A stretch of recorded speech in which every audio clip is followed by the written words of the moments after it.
अस्सलाम वालेकुम नाजरीन हमारे साथ होते हैं, अक्सर ही होते हैं। और तंजीला मजहर साहिबा हमें ज्वाइन करी है इस्लामाबाद से। बड़ी मुश्किलों से इन्होंने हामी भरी है हमें ज्वाइन करने के लिए, इसलिए था आपको स्पेशल वेलकम तंजीला, ताकि आप दोबारा भी थैंक यू आती रहे। रजा। जी लोगों को मिसलीड मत करें। अच्छा। नहीं नहीं, लोगों को बिजी लोग आपका पूछते हैं तो भैया इसलिए हम आपको वो रिमाइंड कर देना।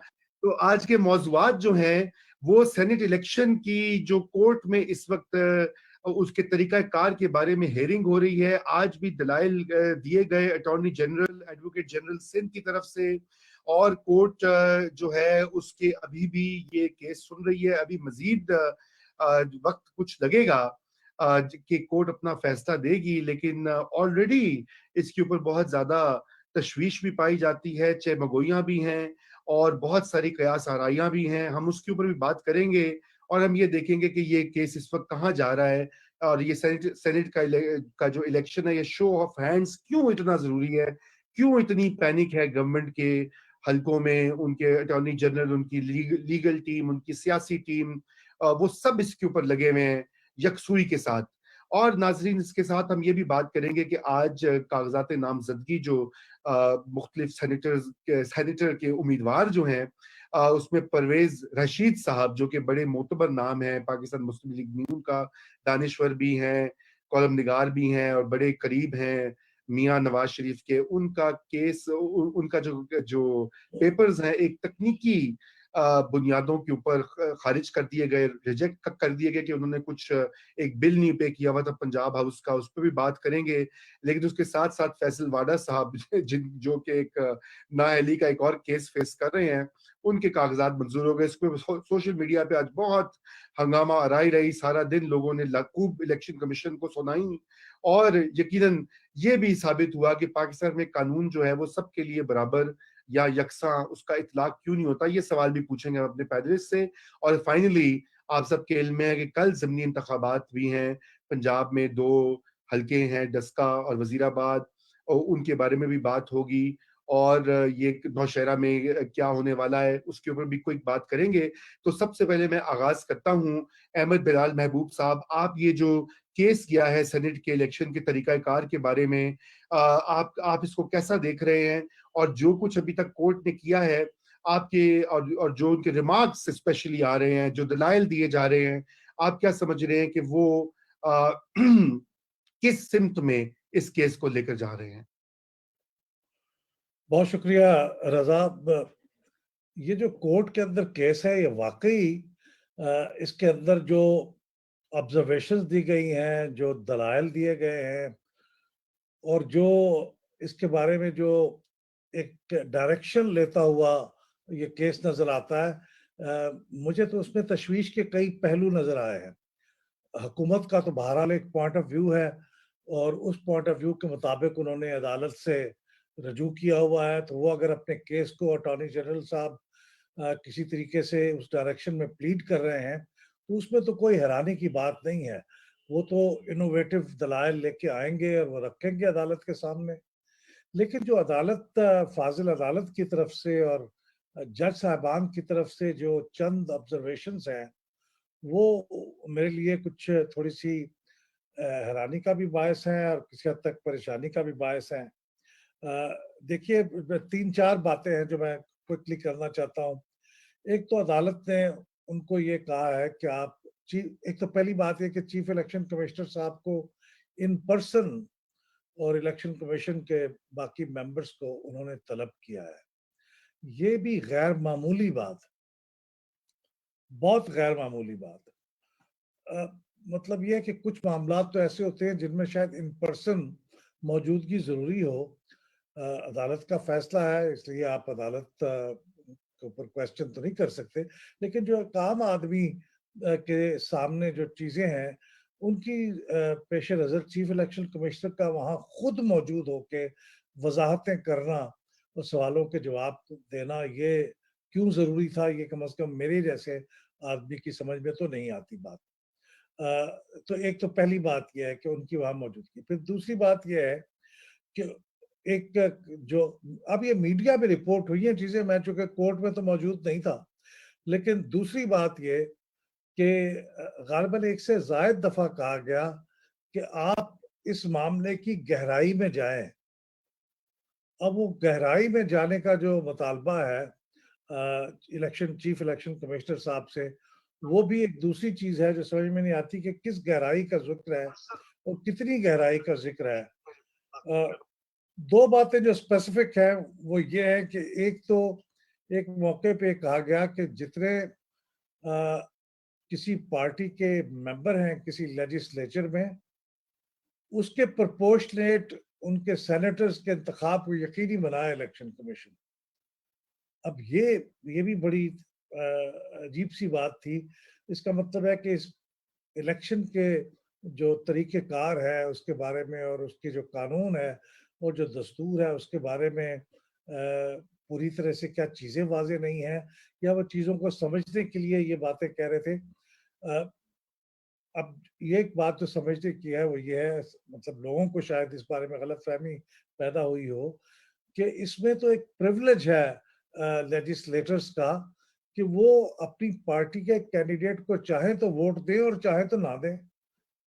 یہ ہمارے فریمرز آف دی کانسٹیٹیوشن نے جو اس کے اندر پروویژن رکھی ہے اور جو پچھلے 47 سال سے مسلسل سینٹ کے الیکشنز میں پریکٹس بھی ہوتی رہی ہے، وہ یہ ہے کہ یہ تو خفیہ رائے شماری کے ذریعے سے ہوتا ہے، اور اس رائے شماری کے نتیجے میں، اس سیکرٹ بیلٹ کے نتیجے میں، یہ ممبر کا اپنا پریولیج ہے، وہ چاہے تو اپنی پارٹی کو ووٹ دے چاہے نہ دے. تو اس میں کیسے ممکن ہے کہ وہ اس کے پرپورشن میں، اس کے تناسب سے وہ منتخب ہو جائیں لوگ جس تناسب میں موجود ہیں. اور غالباً ایک فاضل جج نے ہی اس کے بارے میں ایک جواباً آبزرویشن یہ دی غالباً، لیکن یہ آبزرویشن بہت ایپٹ ہے کہ یہ پرپورشن میں ہونا اور اسی نسبت سے ان کا منتخب ہونا تو شاید مطلوب نہیں ہے قانون کی نظر میں، کیونکہ اگر ایسا ہوتا تو پھر تو اس میں الیکشن کی بھی ضرورت نہیں ہے. سمپل تعداد گنی جائے، اور جس طرح سے آپ کے خواتین کے ریزروڈ سیٹ پہ الیکشن ہوتے ہیں، یا ہمارے جو مائنارٹیز سے ہمارے جو دوست منتخب ہو کے آتے ہیں، وہ اپنی تعداد کے حساب سے ان کو سیٹیں مل جاتی ہیں، اور وہ سیٹیں پارٹیاں ایک لسٹ سسٹم میں لکھ کے دے دیتی ہیں اور وہ اس حساب سے منتخب ہو جاتے ہیں. تو وہ ہو جاتا. تو یہ بھی بات مجھے کسی حد تک تشویش والی لگی. اور آخری بات جس کا میں ذکر کرنا چاہتا ہوں وہ یہ ہے کہ یہ بھی ذکر کیا گیا کہ انتخابات جو ہیں وہ شاید منشا ہی نہیں ہے اس کے سیکرٹ ہونے کی. اور اس کی ایک مثال یہ پیش کی گئی کہ دیکھیے اب الیکٹرانک ووٹنگ بھی تو کنٹمپلیٹ ہو رہی ہے، قانون کا حصہ بھی ہے. تو اگر الیکٹرانک ووٹ ہوگی تو اس کے ساتھ انٹرنیٹ ہوگا. انٹرنیٹ میں جو چیز ہوتی ہے وہ تو پتہ چل جاتی ہے لوگوں کو انٹرنیٹ کے ذریعے سے، اس کا سراغ لگایا جا سکتا ہے کہ کس نے کس کو ووٹ کیا ہے. اب یہ بھی تھوڑی سی اس لیے بات ہے کہ یہ الیکٹرانک ووٹنگ کے ساتھ لازماً یہ نہیں ہے کہ اس کے ساتھ انٹرنیٹ ہو، کیونکہ الیکٹرانک ووٹنگ مشین کے ذریعے سے، مثال کے طور سے ہندوستان میں جب بھی ووٹنگ ہوتی ہے تو اس کے ساتھ کوئی انٹرنیٹ نہیں ہوتا. اور جو مشین پاکستان میں بھی اس وقت ہم نے پروٹوٹائپ کے طور پہ پروکیور کی ہوئی ہے، اور اس پہ چند کانسٹیچوئنسیز میں پائلٹ پولنگ بھی ہو چکی ہے، وہ بھی کوئی انٹرنیٹ نہیں رکھتی. تو لہٰذا انٹرنیٹ اس میں انوالو نہیں ہوتا. لیکن ان ساری چیزوں کا احاطہ ایک چیز یہ کرتی ہے کہ نظر آتا ہے کہ سیکرٹ ووٹنگ کے خلاف ایک فضا ہے. سوالوں کی ڈائریکشن یہ بتاتی ہے کہ وہ سیکرٹ ووٹنگ کے بارے میں اتنے مطمئن نہیں ہیں، اور ان کی جو ڈائریکشن سے پتہ چلتا ہے کہ وہ سیکرٹ بیلٹ میں کے اندر سے کوئی اوپن بیلٹ بھی نکالنے کا امکان ہو سکتا ہے. مثلا یہ کہ وہ سیکرٹ تو ہو، لیکن اس حد تک سیکرٹ ہو کہ ڈالے جاتے وقت وہ سیکرٹ ہو، بعد میں اس کا پتہ چل جائے، وہ صرف الیکشن کمیشن کو پتہ ہو. اور میں اس بات پہ بہت خوش ہوں، جہاں ساری باتوں پہ تشویش ہے، کہ الیکشن کمیشن کے افسران پہلے بھی سپریم کورٹ پہ پیش ہوتے رہے ہیں، لیکن وہ ایک دو دفعہ کی برہمی کے بعد وہ بالکل خاموش اور اس لائن کے مطابق अपना मौक़िफ़ अपना लेते हैं, खा उनका ओरिजिनली मौक़िफ़ कुछ भी रहा हो। लेकिन इस दफ़ा बावजूद इसके कि चीफ इलेक्शन कमिश्नर कोई साबिक जज नहीं है, वो एक साबिक ब्यूरोक्रेट है, जिनसे ज़्यादा डट जाने की उम्मीद नहीं थी। लेकिन उन्होंने जो मौक़िफ़ इख्तियार किया वो भी बहुत हमारी राय में तो दस्तूर के रूह के बिल्कुल मुताबिक था। लेकिन उसके ऊपर फिर उन्होंने अपने मौक़िफ़ के ऊपर वो मज़बूती से खड़े हुए हैं इस वक़्त तक, कल का खुदा जाने, जिस पे उन्होंने इसरार किया है कि वो ये महसूस करते हैं। और उन्होंने ये अल्फाज इस्तेमाल किए इलेक्शन कमीशन के वकील ने कि इसके मुताबिक जो दस्तूर के अंदर ये प्रोविजन है, इसके मुताबिक तो ये दस्तूर की जब तक तरमीम ना हो जाए, ये सीक्रेट बैलेट होगा और कयामत तक वो रहेगा। यानी बाद में ये नहीं हो सकता कि उसको खोल के उसमें से कोई ओपन बैलेट बरामद किया जाए। तो ये बहुत दिलचस्प है। इसमें जो आखिरी इस पे ओपिनियन आएगी, वो गालिबन उसके बारे में बहुत इश्तियाक है हमारा, और उसके पीछे जो रीजनिंग होगी वो भी जानने का मेरे ख्याल में उससे हम सब की तालीम होगी, एजुकेशन होगी, और उसके हम मुंतज़िर रहेंगे क्या होगा। और ये अब मुझे तो ये लगता है कि अगर कोई एक और ऑर्डिनेंस ना आ जाए तो चूंकि हमारे इलेक्शन कमीशन के जो इलेक्शन एक्ट 2017 के अंदर जो एक सेक्शन है 239, उसके मुताबिक तो जो रूल बनते हैं वो रूल अभी नहीं बने। ओपन बैलेट अगर फैसला होगा कि ओपन बैलेट हो तो फिर उसके रूल्स बनाने पड़ेंगे, और रूल बनाने के बारे में ये कानून में लिखा हुआ है कि 15 दिन दिए जाएंगे अवाम को उस रूल के बारे में अपनी राय के इजहार के, और फिर वो रूल फ्रेम होगा। तो अब तो इलेक्शन में 15 दिन है नहीं, उसको अगर खत्म करने के लिए एक और ऑर्डिनेंस आएगा, अगर आएगा, तो फिर ये सारा अमल और भी ज्यादा मुतनाज़ हो जाएगा। जी अहमद साहब, बहुत शानदार आपने पूरा नक्शा जो है मंजरनामा पेश कर दिया है, कानूनी तौर पर भी, सियासी तौर पर भी। और जो नुकात, जो ये सबसे जो अहम और तशवीशनाक बात यह है कि खुफिया राय शुमारी हो, लेकिन इतनी खुफिया ना हो और ऐसी हो कि उसे पता भी लग जाए। तो खुफिया या तो खुफिया होती है या नहीं होती, अब ये पता नहीं बीच का कौन सा रास्ता ढूंढ रहे हैं। तो मेरा सवाल सोलंकी साहब आपसे ये है कि ये क्या, ये पैनिक की जो स्टेट नजर आ रही है और जो कोर्ट का रुझान भी दिखाई दे रहा है, आप इसको कैसे देख रहे हैं? और क्या ये किस तरह से आगे बढ़कर हमारी जमहूरी मुस्तकबिल और खुसूसन जो अपर हाउस जो ऐवान बाला है, उसका जो आइन में रोल है और उसकी जो अहमियत है फेडरेशन के हवाले से, उस पर किस तरह ये असरअंदाज हो रहा है? क्योंकि इन सब चीजों के मुजमिरात होते हैं बियॉन्ड दिस केस। देखिए, जहां तक परेशानी की बात है और पैनिक की बात है, तो पैनिक मोड में तो हुकूमत है और वो समझ में आता है उनकी पैनिक। उसकी वजह ये है कि उन्होंने वो इल्जाम तो बाकी जमातों पे देते हैं कि वो जमहूरी जमातें नहीं हैं, डायनेस्टीज हैं, तो फला है, तो ढिमका है। लेकिन जितनी डायनेस्टीज हैं या पुरानी जमातें हैं, उन्होंने भी अपने उम्मीदवारों से दरखास्तें तलब की और पार्लिमानी बोर्ड में रखी और वहां पर फैसला किया कि किसको टिकट देना है, किसको नहीं देना है। जो हमारी नए पाकिस्तान वाली असली ते वड्डी जमहूरी जमात, जो आमरीत में और डायनेस्टिक और मोरूसी सियासत में यकीन नहीं रखती, उन्होंने तो ये तकल्लुफ ही नहीं किया, उन्होंने तो दरखास्तें तलब ही नहीं की। उन्होंने एक पार्लिमानी बोर्ड बनाया अपनी किचन कैबिनेट का और खुद फैसला कर लिया कि उनकी नजर में किसको टिकट देना है, किसको नहीं देना है। ये तो शोर शराबा उठा, उसके बाद कुछ आगे पीछे उन्होंने नोक पलक संवारी। तो उनकी जो परेशानी है वो समझ में आती है। लेकिन क्योंकि इसी मौके पर एक वीडियो जो है, जो पुरानी वीडियो है, 2-2.5 साल पुरानी है, वो सामने आ गई, तो ये एक तरह से जुड़ गई उस पिटीशन के साथ जो कि 126 के तहत जो है वो हुकूमत ने दाखिल की हुई है सुप्रीम कोर्ट से पूछने के लिए कि ये इलेक्शन आर्टिकल 226 के तहत होंगे या इलेक्शन एक्ट 2017 के तहत होंगे। सवाल ये है, तो जो सवाल किया गया है उसका जवाब देंगे।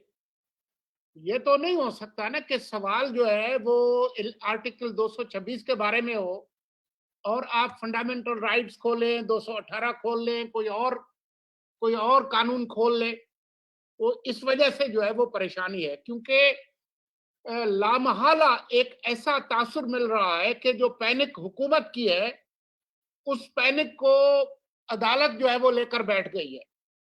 تو وہ جو البیٹراس جو حکومت کا ہے وہ عدالت کے کندھوں پر کیسے آ رہا ہے وہ میری سمجھ سے بالاتر ہے. آج بھی جو باتیں ہوئی ہیں سپریم کورٹ میں, اس میں آپ یہ دیکھیں کہ اٹارنی جنرل صاحب جو ہے وہ کوئی 13 دن سے مسلسل جو ہے وہ اپنا بیان دے رہے ہیں. ان کو موقع دیا گیا, بار بار دیا گیا, لیکن آج جب صوبائی اٹارنی وہ ایڈوکیٹ جنرل سے پوچھنے کی باری آئی تو ایک واحد جو ڈسینٹنگ ایڈوکیٹ جنرل ہیں وہ سندھ سے ہیں. تو ان کے ساتھ جو مکالمہ ہوا ہے وہ کل چھپے گا بھی, آپ پڑھ بھی لیجئے گا. اس میں جو ان کے ساتھ سوال جواب ہوئے ہیں اس میں اس طرح کی باتیں کہ جی وہ یہ افسوس کی بات ہے کہ چارٹر آف ڈیموکریسی میں ان جماعتوں نے قبول کیا تھا کہ اوپن بیلٹ ہو گیا, وہ اس سے مکر گئے ہیں. اب ویسے تو چارٹر آف ڈیموکریسی جو ہے وہ میں آپ سے درخواست کروں گا کہ ایک دفعہ پھر نیا دور کے ویب سائٹ پہ لگا دیں عوام کی تعلیم کے لیے, کیونکہ اب وہ عدالت کے اندر بھی آ گیا ہے کہ وہ اس کے اندر کتنی نایاب چیزیں ہیں. لیکن اسی چارٹر آف ڈیموکریسی میں عدالتوں کے بارے میں بھی کچھ لکھا ہے. اس میں تو یہ بھی لکھا ہے کہ جنرلز اور ججز جو ہیں وہ بھی اپنے ڈکلیریشن جو ہے وہ داخل کریں. بلکہ اس سے زیادہ جو اہم بات ہے وہ ایک وفاقی آئینی عدالت کے قیام کی بات ہے. اور احمد بلال محبوب صاحب بتائیں گے کہ وہ کتنا اہم معاملہ ہے. جو انفنشڈ ایجنڈا ہے چارٹر آف ڈیموکریسی کا, ان تمام لوگوں کو جن کو اس کی یاد ستا رہی ہے کہ اس کے اندر کچھ اہم باتیں تھیں جن پر عمل درآمد رہ گیا, جس میں اوپن بیلٹنگ ہے, تو اس کے اندر ایک اہم نقطہ یہ بھی ہے وفاقی آئینی عدالت کا قیام, جس جو آئینی معاملات جیسا کہ ابھی آیا ہے اس کی تشریح کرے گی اور اس کے بارے میں فیصلہ کرے گی. اور جو موجودہ سپریم کورٹ ہے اور ہائی کورٹس ہیں وہ صرف کرمنل اور سول کیسز کو دیکھیں گی, باقی تمام معاملات ان کی پہنچ سے دور ہوں گے. تو ذرا اس پہ بھی پھر عمل کروا لیں. اس میں تو اور بھی بہت کچھ لکھا ہے, نیب کے خاتمے کی بات بھی ہے, اس میں یہ اینٹی ٹیررسٹ اسپیشل کورٹس اور جو اکاؤنٹیبلٹی کورٹس ہیں ان کے خاتمے کی بات بھی کی گئی ہے. اس میں تو پھر بہت ساری باتیں ہیں, وہ بات نکلے گی تو پھر وہ بہت دور تک جائے گی. لیکن میرا خیال یہ ہے کہ یہ معاملہ جو ہے وہ ابھی چلے گا کورٹ کے اندر اور شاید ہفتہ بھر اور لگ جائے. لیکن کیونکہ آئین اس میں بہت واضح ہے کہ تمام انتخابات جو آئین کے تحت ہیں وہ خفیہ رائے شماری کے ذریعے ہوں گے ماسوائے وزیر اعظم اور وزرائے اعلیٰ کے. تو کوئی اور کوئی راستہ ہے نہیں سوائے 226 کی ترمیم کیے, اور کوئی راستہ ہے نہیں. اور یہ کہنا کہ 259 کے اندر جو ہے وہ سیکرٹ بیلٹ کا نہیں لکھا, تو جہاں لکھا ہے وہیں لکھا ہے. ہر آرٹیکل کے اندر دوسرے آرٹیکل کی وضاحت نہیں ہوتی.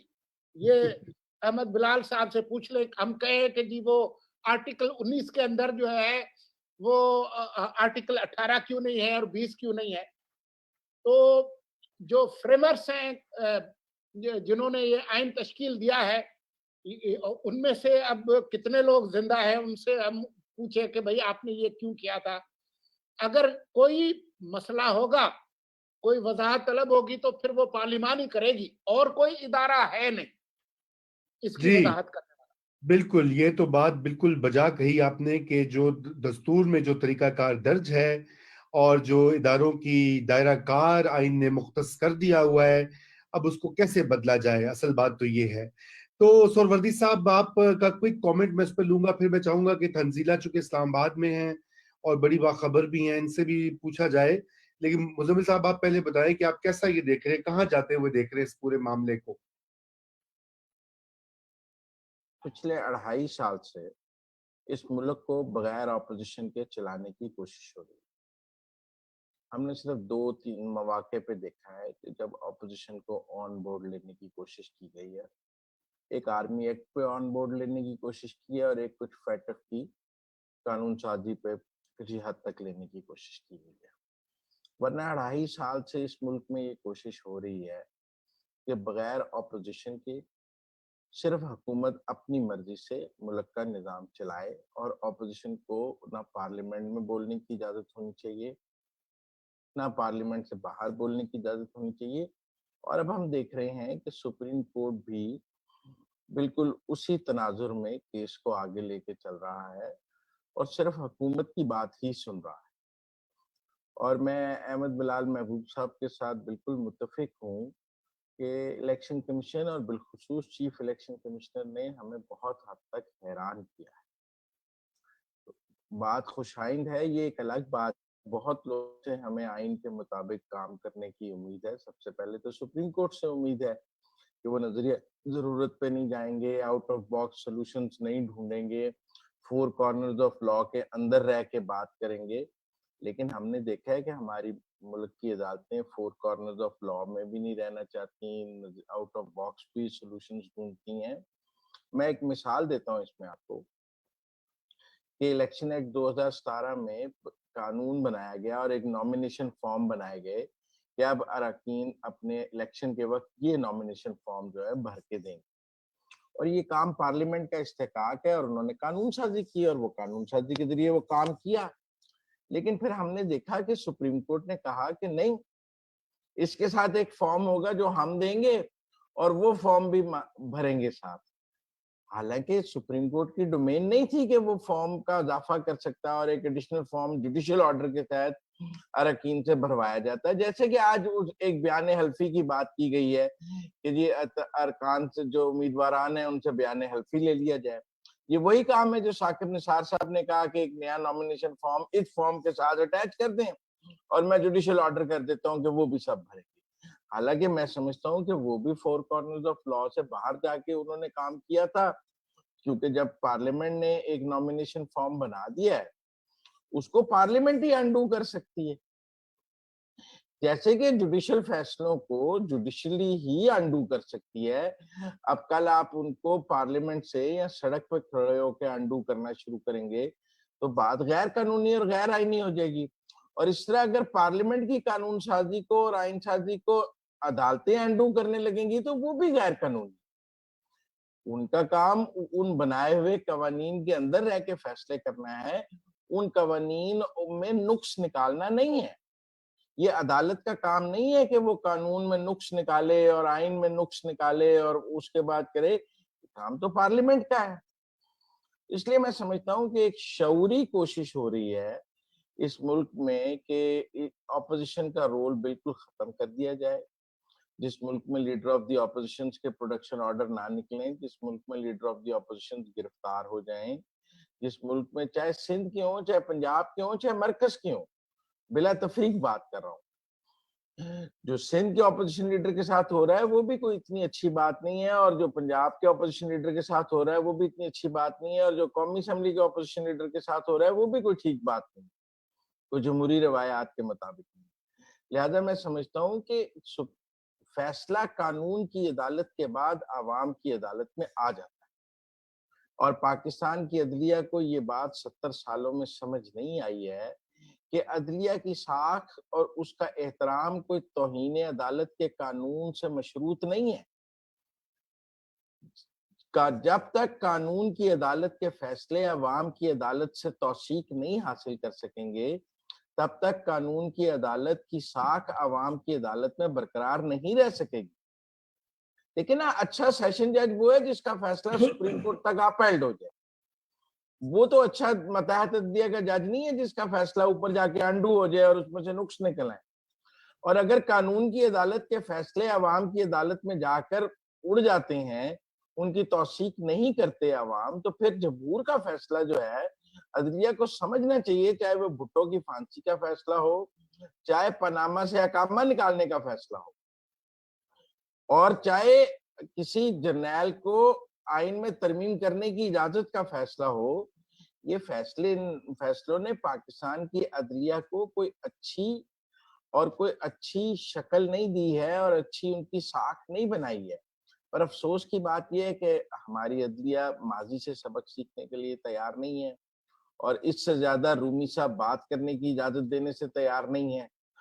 और चूंकि रूमी साहब को मैं मुसलसल देख रहा हूँ, इससे आगे मैं बात करूंगा तो रूमी साहब भी नाराज हो जाएंगे, और फिर अहमद बिलाल महबूब साहब भी मुझे कहेंगे कि तुमने जमहूरियत के अंदर और बिल्कुल सही बात नहीं की है। तो मैं आई रेस्ट माई केस है। और इंटरनेट भी खराब हो सकता है, इंटरनेट भी खराब हो, इंटरनेट भी खराब हो सकता चलिए, तंजीला साहिबा, मोहतरमा आप बताइए, क्या आपने तीनों हमारे जो दानिशवरान हैं उनकी गुफ्तगू सुनी, और आप बताइए आपको क्या इस्लामाबाद में क्या बज़ है कि क्या होने वाला है इस केस की बाबत?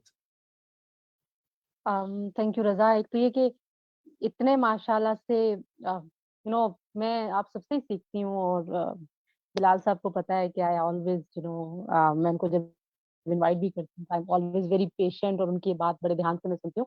इसके बाद बोलने को बहुत थोड़ा सा कुछ रह गया, लेकिन मेरा ख्याल है कि सुप्रीम कोर्ट के जो रिमार्क्स हैं, जब से ये टिकर्स में आना शुरू हुए और जब से सुप्रीम कोर्ट के जजेस को ये शौक हुआ कि ब्रेकिंग न्यूज की जीनत बने उनके रिमार्क्स, तब से एक पब्लिक ओपिनियन बनना शुरू हो गया।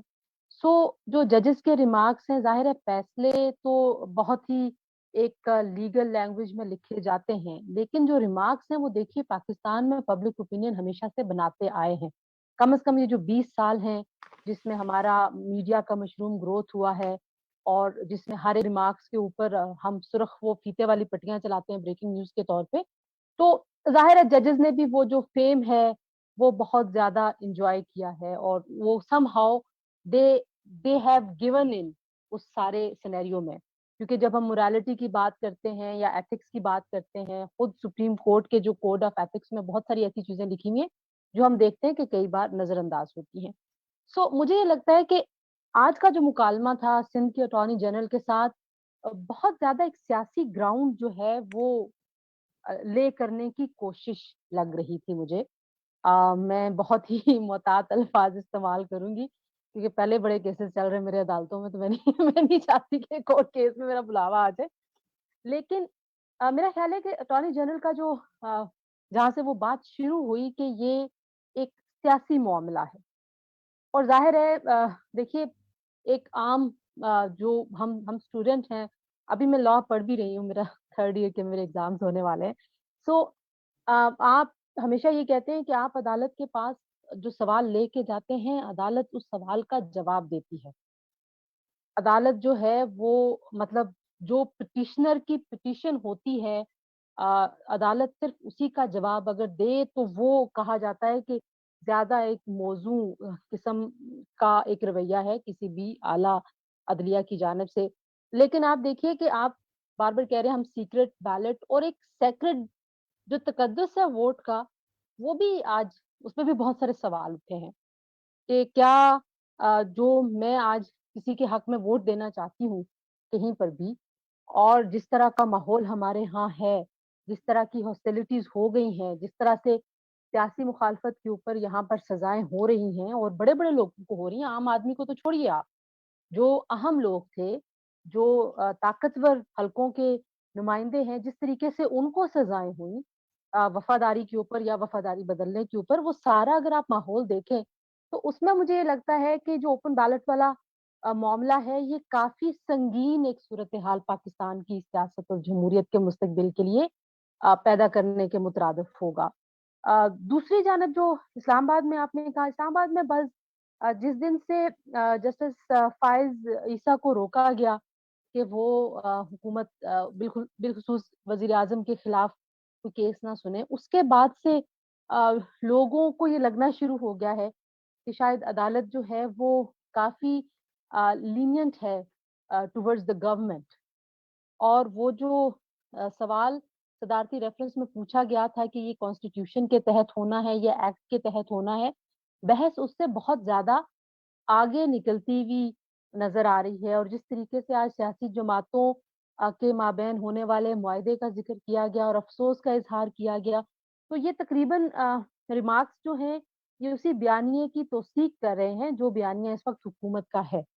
तो ज़ाहिर है इन रिमार्क्स से अगर आप मंज़रनामा बनाने की कोशिश करें तो आपको बड़ा वाज़ेह नज़र आ जाता है कि अदालत का इस वक़्त मूड कैसा है या आला अदलिया में बिलख़ुसूस अगर हम चीफ जस्टिस साहब की बात करें, तो इस वक़्त वो हुकूमती बयानिए की काफ़ी हद तक तौसीक कर रहे हैं अपने रिमार्क्स के तहत। क्योंकि जिस तरीके से उन्होंने चीफ इलेक्शन कमिश्नर को बुलाया ज़ाती हैसियत में बुलाया।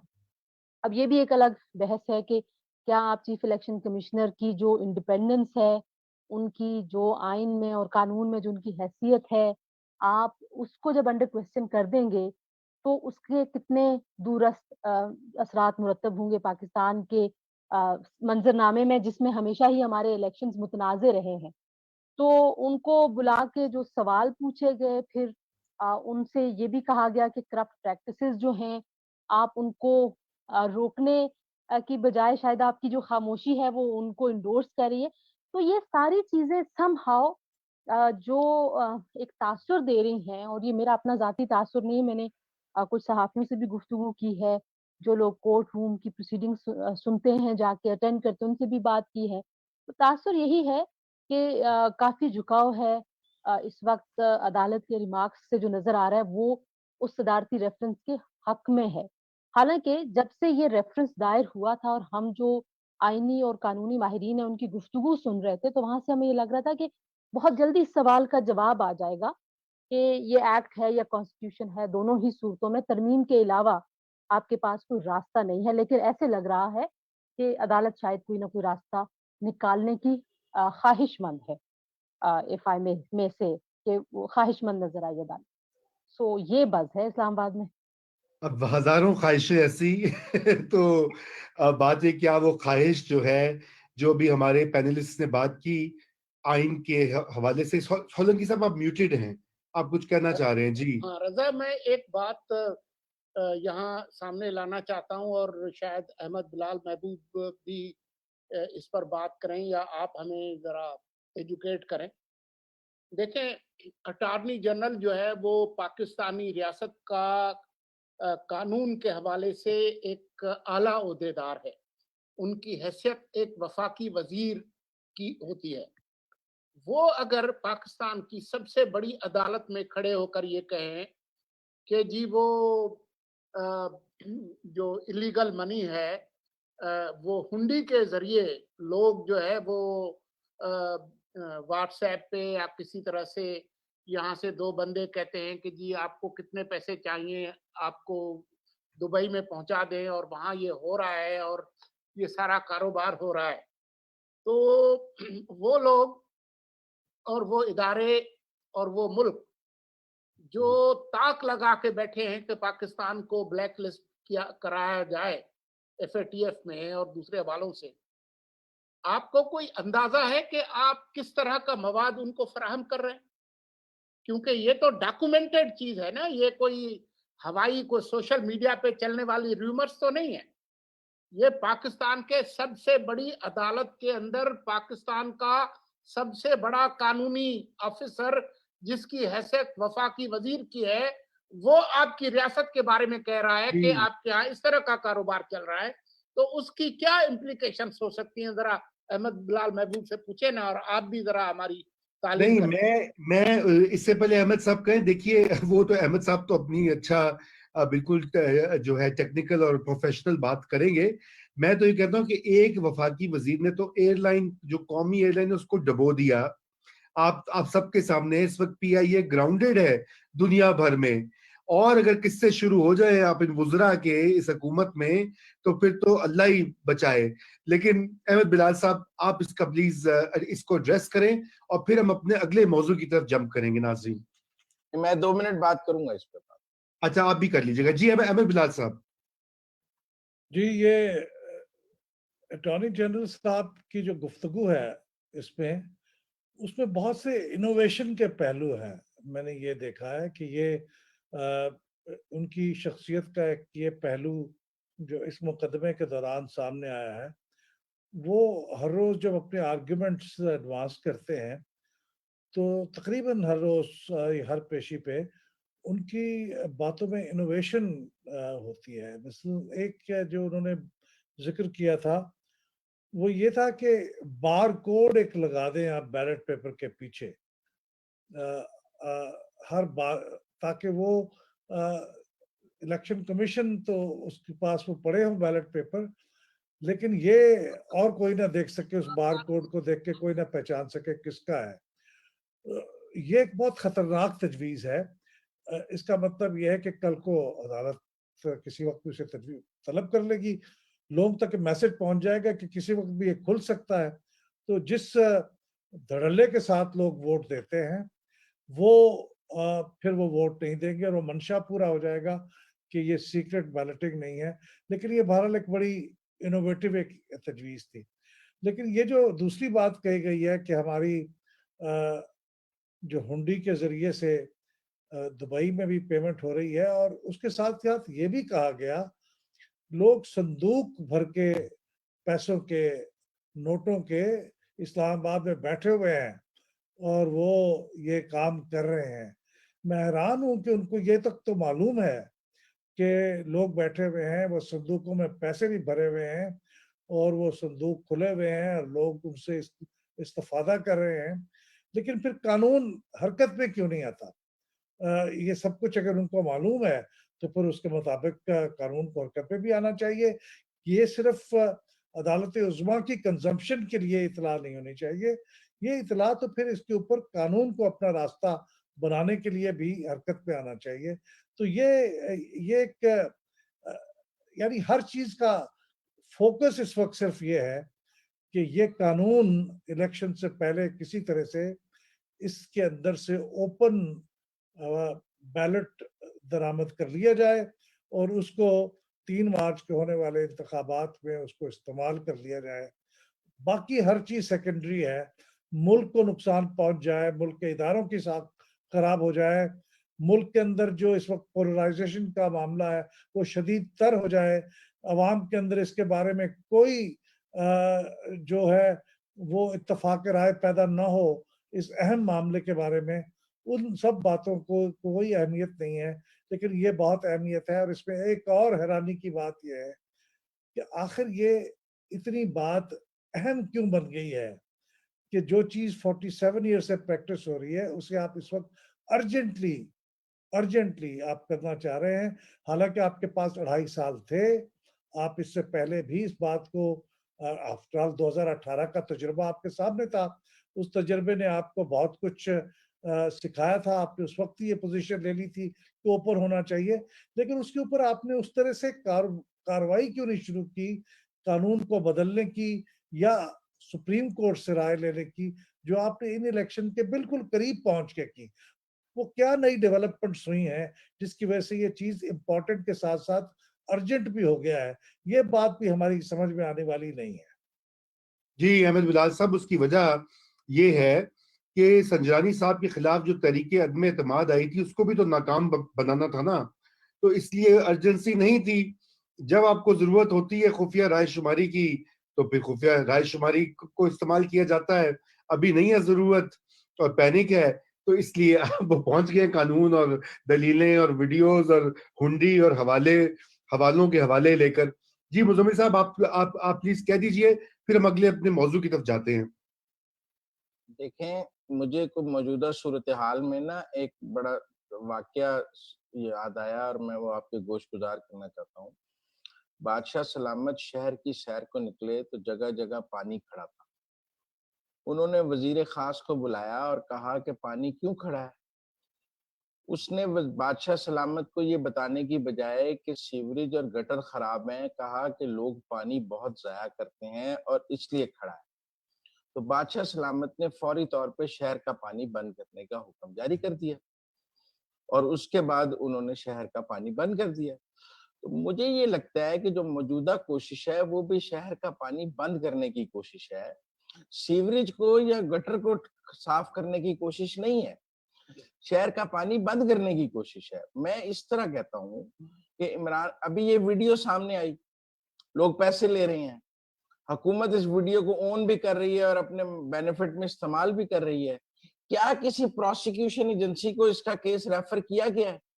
मदर अहमद बिलाल महबूब साहब की मतलब एक 3 वजीरों की कमेटी बना दी गई कि जी हम इसको इन्वेस्टिगेट करेंगे, और उन्होंने भी कहा कि हम ऐसे करेंगे, ऐसे नहीं करेंगे, ऐसे करेंगे, ऐसे नहीं करेंगे, फलां को बुलाएंगे, फलां को नहीं बुलाएंगे। भाई आप चले नैब को नहीं देना चाहते थे, आप एफआईए को दे देते कि भाई ये पैसों का लेन देन हुआ है, आप इसको किसी इन्वेस्टिगेटिंग एजेंसी को देंगे ना, कोई तफ्तीशी इदारे को कहेंगे ना कि इस पे तफ्तीश करें, और वो इदारा तफ्तीश करके अपनी रिपोर्ट देगा जो तरीकाकार है आइन और कानून के मुताबिक। वजीरों के पास तफ्तीश करने का इख्तियार किस आइन और कानून में दिया गया है कि पाकिस्तान में जो वुज़रा हैं वो इन्वेस्टिगेटर्स बन गए हैं और उनके पास आइन और कानून के तहत तफ्तीश करने का इख्तियार आ गया है। क्रिमिनल मैटर्स की या किसी भी जुर्म की तफ्तीश करने के लिए पाकिस्तान में इदारे मौजूद है, अच्छे हैं बुरे हैं, आप नैब को दे दें। इतने आप नैब के दिलदादा हैं, आस्तीने चढ़ा चढ़ा के आप कहते हैं कि ये नैब को खत्म करना चाहते थे, नैब हम अपनी लाश पर भी नैब का दिफा करेंगे। ये केस नैब को दे देते हैं कि जी ये पैसे का लेन देन हुआ है, आप इन्वेस्टिगेट कर दें और इसमें रेफरेंस बना दें और इसके ऊपर सजा दे दें, लेकिन नहीं। लिहाजा मैं समझता हूँ कि किसी का गंद साफ करने का या गटर साफ करने की मंशा नहीं है, शहर का पानी बंद करने की मंशा है, लोगों को प्यासा मारने की मंशा है। वो कहते हैं वोट ही ना दो, मेरा मतलब है तुम अपना वोट ना मुझे ही बाहर दे दो, मैं डाल दूंगा। मतलब ओपन वोट क्या है? ओपन वोट तो ये है कि सारे वोट इमरान खान साहब के हाथ में दे दिए जाए, वो जाके बैलेट पेपर में डाल देंगे, बैलेट बॉक्स में डाल देंगे। मैं तो पहले ही समझता हूँ कि पाकिस्तान की सियासी जमातों के अंदर आमरीयतें इतनी मजबूत हो गई हैं गुज़िश्ता कानून साजी के जरिए कि सियासी जमातों के अंदर जमहूरियत रही नहीं है, और मौजूदा जो ऑर्डिनेंस है ये उस आमरीयत को मजीद मजबूत करने की कोशिश है। ये ऐसे ही है जैसे हम कहते हैं कि जब हम दुनिया की सुपर पावर्स को ये जो मोनार्कीज और आमरीयतें इसलिए सूट करती हैं कि वन मैन से डील करना बहुत आसान है और जमहूरियत में पार्लियामेंट से डील करना मुश्किल है। यहाँ हमारी एस्टेब्लिशमेंट भी ये कोशिश करती है कि सियासी जमातों की आमरीयत को इतना मजबूत कर लिया जाए, क्योंकि वन मैन से डील करना बहुत आसान है, पूरी पार्टी का सौदा एक आदमी कर लेता है। तो इसलिए मैं समझता हूँ कि इसके पीछे कोई ग्रेट गेम और जी, ग्रेट गेम आपने जिक्र किया और वो हम पूछते हैं। तो अगला जो मौजू है वो परवेज रशीद साहब की नाअहली के मुतालिक है। मैं चाहूंगा आप लोग क्विक कमेंट्स उसके ऊपर दें। तो तंजीला मैं आपसे स्टार्ट करता हूं। परवेज रशीद साहब को की जो नाअहली है वो सही है गलत है? सही गलत का तो मैं शायद हाँ ना मैं इससे जवाब नहीं दे सकूंगी। जाहिर है उनके कुछ ड्यूज हैं, ये tried to settle that down जब से उनको इल्म हुआ। लेकिन आम प्रैक्टिस ये है कि जब आप इलेक्शन पेपर्स इवन आप जब बलदियाती इंतखाबात में भी हिस्सा ले रहे होते हैं तो यूजुअली लोग ही अपनी सारी चीजें जो हैं वो क्लियर करते हैं। तो मेरा ख्याल है कि थोड़ा सा उनकी तरफ से एक पहलू तही तो हुई कि उनके अगर इतने ज्यादा ड्यूज थे तो उनको पता होना चाहिए। लेकिन जो इसमें ज्यादा इंटरेस्टिंग है और जिस चीज पे बात करने की जरूरत है वो डबल स्टैंडर्ड्स हैं। फैसल वावजा के कागजात का मंजूर होना और परवेज रशीद के कागजात का मुस्तरद होना। तो I think that is an interesting study for all of us के किस तरीके से चीजों को मोल्ड किया जाता है जो आपको सूट करती हैं। सो जो ये सूट करने वाली जो डेमोक्रेसी है या ये जो क्लेम है कि हम बड़े डेमोक्रेटिक हैं और बाकी जमातें नहीं हैं, ये आपको जब कुछ चीज सूट कर रही है तो आप वो सारी चीजें अपने हिसाब से कर रहे हैं। और आप देखिए कि पीटीआई के वो लोग जो मेरे ख्याल में काफी बेहतर हैं जब हम जमहूरी अक़दार की बात करते हैं या क्लैरिटी की बात करते हैं, लाइक फवाद फैसल के ऊपर तो वो भी डट गए हैं और उनके अंदर से जो आवाजें आ रही हैं या जो भी इश्यूज रहे हों, वो मतलब जो मोरालिटी के स्टैंडर्ड्स हैं बेसिकली वो बड़े जो हैं वो नामुनासिब हैं। और इश्यूज मुझे है। लगता है कि इदारों को इदारों को कम से कम ये डबल स्टैंडर्ड जो है वो नहीं अपनाने चाहिए। जमातें तो अपना सकती हैं, शख्सियात भी अपना सकती हैं, लेकिन जो इदारे जिनकी इंडिपेंडेंस बहुत जरूरी है, जब वो इस तरह के चीजों में जब टूल बन जाते हैं तो मुझे ये लगता है कि परवेज रशीद को जाहिर है बाहर करने की ख्वाहिश जरूर होगी। He has been a very tough voice और आपको पता भी है कि कौन से क्वार्टर्स उनसे बहुत ज्यादा हमेशा से नाराज रहे। उन्होंने कई दफा नाराज किया लोगों को, कई दफा उनको इस्तीफे देने पड़े, वजारतें छोड़नी पड़ी। सो मेरा ख्याल है कि it's a big loss for PMLN. और फिर सेनेटर मुशाहिदुल्लाह साहब वफात पा गए, तो नून लीग के लिए कोई आज का दिन कोई बहुत अच्छा दिन नहीं था। अच्छा दिन नहीं है। अहमद बिलाल साहब, इसकी अपील है कोई? ये जो सिलसिला जब नॉमिनेशन रिजेक्ट होती हैं तो अगला स्टेप क्या कर सकता है वो अग्रीव्ड कैंडिडेट? जी देखिए, ये एपलेट ट्राइब्यूनल्स बने होते हैं। पंजाब में भी बना हुआ हाई कोर्ट के एक जज एपलेट ट्राइब्यूनल है, उनके सामने ये अपील करेंगे। और माजी में तो ये रिवायत रही है कि अक्सर औकात ये अपीलें मंजूर हो जाती हैं, और बाज़ औक़ात अगर अपीलों को आगे भी चलाना हो तो भी चलती रहती है, लेकिन इलेक्शन लड़ने की इजाज़त दे दी जाती है। तो मुमकिन है कि ये इस पे फाइनैलिटी अभी नहीं हुई। हो सकता है ये बाज़ का तो सुप्रीम कोर्ट तक भी फिर केस चला जाता है आम इंतखाबात के अंदर, अगर एपलेट ट्राइब्यूनल की तरफ से कोई ना हो तो सुप्रीम कोर्ट बाज़ का डायरेक्शन देता है कि इनको इलेक्शन लड़ने की इजाज़त दी जाए। लेकिन ये जो परवेज़ रशीद साहब का मामला है, इसमें मैं उनका एक एडमायरर्स में से एक हूँ कि जबरे नारवा से लड़ने की जो उनकी एक रवायत है एक तवील अरसे से, मैं समझता हूँ कि वो एक बहुत कीमती आदमी है और उनको पार्लियामेंट के अंदर मौजूद होना चाहिए। सलीके से गुफ्तगू करते हैं। मुशाहिदुल्लाह साहब तो एक वो तेगे बेनियाम थे ना, माशाअल्लाह, अल्लाह उनको जो है रहमत पे जगह दे। लेकिन परवेज रशीद साहब एक अपने अंदाज में एक नपी तुली और बड़ी मंतकी गुफ्तगू करते हैं, तो उनको होना चाहिए। लेकिन मेरे ख्याल में इन सब के साथ साथ परवेज रशीद साहब को जब आप इतनी चीज़ों से और जबरे नारवा से मुकाबला कर रहे हो तो आपको अपने मामलात के बारे में बहुत मोहतात रहना चाहिए। आपके मैं हैरान हूँ कि ये बेहतियाती हुई है। अगर आप वो ड्यूज़ थे तो आपको क्लियर होने चाहिए। ये उन तमाम लोगों को जो हमारी पार्लियामेंट में हैं और इस तरह के मामलात है, ग़ालिबन ये मैसेज भी जाएगा कि वो अपने मामलात को बिल्कुल 101% साफ रखें, ताकि जो मुकाबले में कभी उनको ऐसी सूरत हाल का सामना ना करना पड़े। और मेरी दुआ है कि उनके जो सिस्टम में अपील्स के ज़रिए वो मुकाबले में हों और फिर पार्लियामेंट में मौजूद हों, आपस में इख्तलाफ करें, जो कुछ करें, लेकिन ऐसे लोग जो लगी-लिपटी बगैर एक सलीके से गुफ्तगू को पेश करते हैं, एक पॉइंट ऑफ व्यू पेश करते हैं और किसी दबाव का शिकार नहीं होते, ऐसे लोगों को पार्लियामेंट के अंदर होना चाहिए। बिल्कुल, बहुत अच्छा कहा आपने। और सोलंकी साहब, ये बताइए कि कहीं ये पैगाम तो नहीं है परवेज रशीद साहब को? क्योंकि अहमद बिलाल साहब की बात तो दुरुस्त है कि अपना एहतियात से काम लेना लाजमी होता है, लेकिन फिर वो वही सवाल आ जाता है, सोलंकी साहब की एहतियात तो मियाँ साहब ने भी नहीं की थी। अपने बेटे से तनख्वाह क्यों ना ली जो कि बनती थी? तो अगर वो ले लेते आज तो वजीर आजम होते। मैं इस पे बात करता हूं, लेकिन मुजम्मिल के पास कुछ डेटा है फिगर्स और कुछ डेटा है, तो मैं चाहूंगा कि वो अगर इस पे पहले बात जी, करें। मुजम्मिल भाई। देखिए, मेरी ना परवेज साहब से कोई आज से 1.5-2 माह पहले बात हुई थी सेनेट इलेक्शंस पे। तो मैंने उन्हें कहा कि आपका टेन्योर खत्म हो रहा है, तो आप दोबारा सेनेट के लिए लड़ेंगे? उन्होंने कहा कि मैं अपनी पार्टी से कहूंगा कि मैं अब सेनेट के लिए दोबारा नहीं लड़ना चाहता।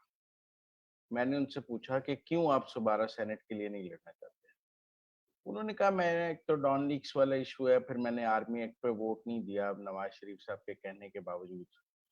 तो मेरे हवाले से मुझे इन्होंने सेनेट में जाने नहीं देना। मैंने कहा, क्या खौफ है? उन्होंने कहा, जो अताउल्लाह कासमी वाला केस है, जो चेयरमैन, उसमें मुझे 4.5 करोड़ रुपए जुर्माना हुआ है, जो उन्होंने मुझे कहा। और उन्होंने कहा कि वो हमने उस पर गो के रिव्यू दाखिल किया हुआ है, तो चूंकि इस पर सेनेट में 1-2 वोटों की टाई होनी है हुकूमत और अपोजिशन के दरमियान, तो अगर ये मुझे कागज रिजेक्ट नहीं करेंगे तो जो ही मैं इलेक्ट हो जाऊंगा उस रिव्यू को लगाकर तो मुझे डिस्क्वालीफाई कर देंगे, तो पार्टी एक सीट खो देगी। और इस तरह इसलिए मैं पार्टी के सामने ये सारा सिनेरियो रखूंगा और मैं कहूंगा कि मुझे ना कंसिडर करें। ये बात फिर उन्होंने बड़े मियाँ साहब के आगे रखी भी, लेकिन बड़े मियाँ साहब का ख्याल था कि नहीं, उनको आपके कागज रिजेक्ट करने दें, डिस्क्वालीफाई करने दें, हम आपको से टिकट क्यों वापस लें, और हम ये नहीं कहना चाहते कि हमने परवेज रशीद को टिकट नहीं दी और हम परवेज रशीद को ड्रॉप कर रहे हैं। वो आपको गेम से बाहर निकालना चाहते हैं तो ये उन पे आने दें, तो आप लड़ें इसकी जो भी कॉस्ट। तो अब सूरत हाल ये है कि जो ये पंजाब हाउस के मैंने बिल्स देखे हैं, अभी मैं प्रोग्राम से पहले भी आप लोगों से शेयर कर रहा था। देखें, परवेज रशीद साहब का 6 साल का टेन्योर ये 2021 में खत्म हुआ है। इसका मतलब है कि वो 2015 में इलेक्शन सेनेट का उन्होंने लड़ा था, जो 2021 में आके खत्म हुआ। और ये बिल हैं 2011 के, 2010 के, 2012 के, उनके 14 के, उनके पिछले सेनेट इलेक्शन से पहले के बिल्स बनाए हैं। और मैं समझता हूं कि ये ठीक है कि परवेज साहब ने इस वक्त ये कहा कि मैं देने के लिए तैयार हूं, लेकिन मैं समझता हूं कि ये बिल्स भी मैन्युफैक्चर किए गए हैं। और मुझे, जब एक आदमी ने 2015 में इलेक्शन लड़ लिया और उसको क्लियरेंस मिली, तो आज आप 2011 के और 2008 के और 2013 के मामलात निकाल कर उसको डिस्क्वालीफाई करेंगे, तो ये नहीं, कहीं तो लिमिटेशन लॉ होगा ना। जब एक चीज मेरी 2015 तक मैंने क्लियरेंस ले ली, तो वो क्लियरेंस 2015 तक चलनी चाहिए। आप स्क्रीन पे चला रहे हैं कि फातिमा जिन्ना ने भी पानी का बिल नहीं दिया था और यहाँ भैंस चोरी के मुकदमे भी होते रहे हैं। और मैं समझता हूँ कि मैं अहमद बिलाल महबूब साहब की जो है वो राय का बहुत एहतराम करते हुए फिर भी मैं ये कहूंगा कि ये एक परवेज साहब को गेम से बाहर करने के लिए एक स्क्रिप्ट बनाया गया है, और इसमें कोताही से ज्यादा जो दुश्मन है वो शातिर ज्यादा है। मैं समझता हूँ कि इससे पहले भी पाकिस्तान में जो दिले यज़दा में कांटे की तरह चुभे, उसको जेल से बाहर करने के लिए हमने बहुत से तरीके और बहुत सी राहें निकाली हैं, और इस काम में हम जिद्दत पैदा करते रहते हैं, बहुत इनोवेटिव हैं। जिस इनोवेशन की आज अहमद बिलाल महबूब साहब अटॉर्नी जनरल की बात कर रहे हैं, हमने यहाँ एबडो भी लगाया है, हमने यहाँ लोगों को बाहर रखने के लिए बहुत सी कानून साजियां भी लाए हैं, फिर हम ग्रेजुएशन की शर्त भी ले आए। मुझे नवाबजादा नसरुल्लाह का फिक्रा याद है, मैं उनके पास ग्रेजुएशन की शर्त के बाद बतौर रिपोर्टर गया, तो उन्होंने कहा हुण ते 80 भी आउट आ, साडा भी की बनेगा, हुण कित्थों ले आइए बीए दी सनद। अब नवाबजादा नसरुल्लाह की पाकिस्तान की सियासत और पार्लियामानी सियासत और जमहूरी सियासत को उनको बाहर रखने के लिए भी अगर आपने ग्रेजुएशन की शर्त लगाई, तो मैं समझता हूँ कि ये हमने कहा कि जो पढ़ा लिखा नहीं होगा उसे इस मुल्क में, मेरा मतलब है, हक हुक्मरानी नहीं होना चाहिए। बाद में लोगों ने सवाल किए कि ज्यादातर जर्नैल भी एफए पास हैं, उनका हक हुक्मरानी कैसे है। इससे ज्यादा बात नहीं करूंगा रूमी साहब मैं, तो इसलिए तो आपका यूट्यूब वैसे भी आज नहीं चल रहा, लोग मैसेज कर रहे हैं, तो इसलिए मैं समझता हूँ कि शायद उनसे तो इतनी कोताही नहीं हुई है जितना उनका दुश्मन समझदार निकला है। मैं इस बिल्कुल पे अगर आप मुझे मैं आधा कुछ मिनट दे दें। जी जी प्लीज अहमद बिलाल साहब, सबसे पहले आप। All time is yours. जी, बावजूद इसके कि मैंने ये कहा कि उनको मोहतात होना चाहिए था, और उस पर तो मैं कायम हूँ, लेकिन ये मैं इत्तेफाक करता हूँ कि वो मोहतात होते भी तो शायद नतीजा ज्यादा मुख्तलिफ ना होता। तो मुझे एक पुराना जो एक गाना है उसके एक बोल याद आ गए हैं, ये तेरे प्यार का गम एक बहाना तो सनम, ये ना होता तो कोई दूसरा गम होना था, तो ये वाह ना जी होता वाह जी जी हाँ। वाह। तो सोलंकी साहब आप अपना फाइनल कमेंट दें, क्योंकि हमारा टाइम मुकम्मल हो गया अनफॉर्चुनेटली, और हमें अब ये शो को क्लोज करना पड़ेगा, क्योंकि इसने यूट्यूब पर भी चलना है। लाइव स्ट्रीम की इजाजत नहीं आज हमें दे रही यूट्यूब, इसलिए मुख्तसर बात करता हूँ, इसलिए मुख्तसर हम भी वही बहाने और हीले ढूंढेंगे जो इस वक्त परवेज रशीद के खिलाफ ढूंढे गए हैं। मुख्तसर बात ये है कि आधा मिनट मुझे भी चाहिए होगा जी। अच्छा ओके। मुख्तसर बात ये है कि दरिया के किनारे पर शेर और बकरी का बच्चा जो है वो इकट्ठे पाए गए। तो शेर ने कहा कि मैं तुम्हें खा जाऊंगा क्योंकि तुमने पिछले साल मुझे गाली दी थी। तो बकरी के बच्चे ने कहा कि आप बादशाह सलामत, आप जो कहते हैं वो दुरुस्त, लेकिन पिछले साल तो मैं पैदा ही नहीं हुआ था। उसने कहा अच्छा, फिर तुमने नहीं दी होगी तो तुम्हारे भाई ने, बड़े भाई ने दी होगी, और फिर वो उसको खा गया। तो मुझे जो है वो ये इसलिए याद आया कि कुछ ना कुछ, कोई ना कोई बहाना तो होना था परवेज रशीद के लिए। आप 2-2.5 साल गुजर गए फैसल वावडा को, और उसका क्लोज एंड शट केस है, गैर मुल्की असासे का भी और गैर मुल्की शहरियत छुपाने का भी। लेकिन आप देखें कि किस तरीके से वफाकी वुज़रा ढिठाई के साथ टीवी पे आकर कह रहे हैं कि हम उसको इसलिए सेनेट का टिकट दे रहे हैं कि क्योंकि उसकी डिस्क्वालिफिकेशन का खतरा है। तो ये तो है इस मुल्क का हाल। तो उसमें परवेज रशीद जो है वो, अगर ये पुराना बिल नहीं निकलना था तो उससे कोई बकरी चोरी का इल्जाम लग जाना था। तो ये तो होना ही था। बहुत उम्दा। तंजीला, आपके पास है 1 मिनट, आप प्लीज करें। इससे पहले कि आप बात करें, मेरे ख्याल से परवेज साहब को अपने पेपर पे लिखना चाहिए था परवेज रशीद उर्फ फैसल वाडा, कागज मंजूर हो जाते। जी तंजीला। मैं सिर्फ ये कहूंगी कि सियासी जमातों को भी सीखना चाहिए, जो हमारी बड़ी सियासी जमातें हैं या पुरानी सियासी जमातें हैं, क्योंकि माजी में देखिए वो जो सियासी इंतकाम के बहाने हैं और ये जो चोरी के पर्चे हैं और गाय चोरी, भैंस चोरी, ये सब होते रहे हैं। तो मेरा ख्याल है कि कलेक्टिवली कुछ चीजों को दुरुस्त करने की जरूरत है। अब आप सारा बात पीटीआई के ऊपर डाल दें कि वो नई जमात, और वही पीटीआई में भी वही लोग हैं जो इन जमातों से आए हुए हैं और ये इन्हीं के बताए हुए तरीके हैं। तो मेरा ख्याल है कि उसूलों के ऊपर, मतलब हमें ज़ाहिर है पढ़े लिखे पार्लियामेंटेरियंस की भी ज़रूरत है। और मैंने जैसे पहले भी कहा कि परवेज रशीद साहब को यकीनन बाहर रखने की कोशिश की गई है, और वो बेचारे, मुझे याद है कि मैं उनके पास अपने पीटीवी का एक इशू लेके गई थी और 2 दिन, अगले दिन या दूसरे दिन शायद वो रिज़ाइन करके चले गए। और वो वज़ीर थे और वज़ीर से अचानक वो बिल्कुल फ़ारिग हो गए। तो आई नो कि वो किस तरह के टफ टाइम में से गुज़रे हैं, लेकिन सौरवर्दी वाली बात बिल्कुल ठीक है कि ये ना होता तो फिर कोई और उनके ऊपर केस लग जाना था। असल मसला ये है कि वो तमाम आवाज़ें जो ख़ास ऐवानों को पसंद नहीं हैं, वो अदालतों के चक्कर ही लगाती रहेंगी, और वो ऐवान में, जिस ऐवान में उनको होना चाहिए, वहाँ पे शायद उनकी कंट्रीब्यूशन जो है वो ना होने के बराबर रहेगी।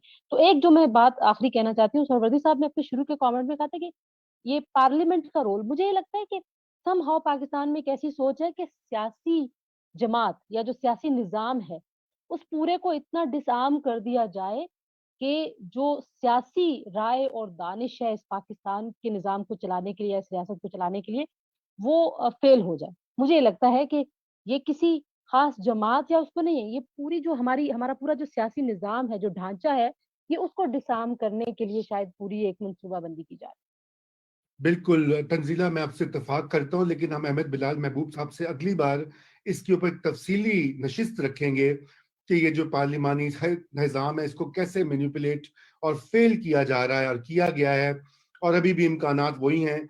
मेरे ख्याल से आखिर में हमें यही कहना चाहिए, तमाम पैनलिस्ट की बात सुनकर, परवेज साहब के साथ जो आज ये बर्ताव किया गया है ये बिल्कुल काबिल मजम्मत है।